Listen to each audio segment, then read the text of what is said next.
എല്ലാ നേരം കാറ്റൻ്റെ വാതിൽ ചാരാതെ പോകുന്നു. മാമ്പൂക്കൾ പൂക്ക നീഹാരം പെയ്യാരാവെന്തേ മാറുന്നു. ഇത് ഈ ഒരു ബുക്കിലെ ഒരു ചാപ്റ്ററാണ്. ഈ ചാപ്റ്ററിൻ്റെ കുറച്ച് വരികളെ ഞാൻ വായിക്കാം കേട്ടോ. അന്നൊരിക്കൽ നിന്നോട് ചോദിച്ചില്ലേ, ഞാൻ മരിക്കുമ്പോൾ നീ എന്നെ കാണാൻ വരുമോ എന്ന്. അന്ന് നീ ഒന്നും പറഞ്ഞില്ല. എൻ്റെ മിഴികളിൽ നനവ് പടർന്നിരുന്നു. നീ വരണം. ഞാനിവിടെ ഒറ്റയ്ക്ക് കിടക്കുമ്പോൾ ഞാൻ കാത്തിരിക്കുന്നത് നിന്നെ മാത്രമാവും. എൻ്റെ മിഴികൾ തിരയുന്നത് നിന്നെ മാത്രമായിരിക്കും. എൻ്റെ കാതുകൾ കേൾക്കാൻ കൊതിക്കുന്നത് നിൻ്റെ കാലച്ചകൾ മാത്രമാവും.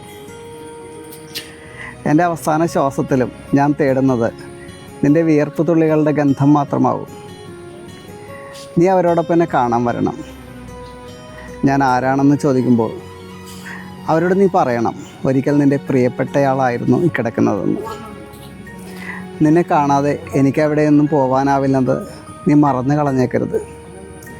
ഞാനപ്പോൾ നിന്നെ എന്നെ അരികിൽ ചേർത്ത് നിർത്തി നെറ്റിയിൽ ചുംബനം നൽകിയിട്ട് പറയും, നിൻ്റെ സ്വപ്നങ്ങളിൽ നിന്നും എൻ്റെ കൈകൾ പിടിച്ച് എന്നോടൊപ്പം വരിക. നമ്മൾക്ക് ഇനിയും ഒത്തിരി ദൂരം സഞ്ചരിക്കേണ്ടതുണ്ട്.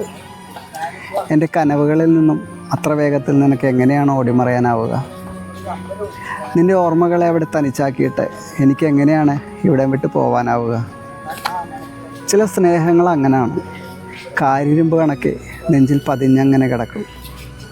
ആരൊക്കെ വന്നു പോയാൽ പോയും ഇളക്കം തട്ടാതെ ഉയിരിലും മേലെയായി തന്നെ കിടക്കും.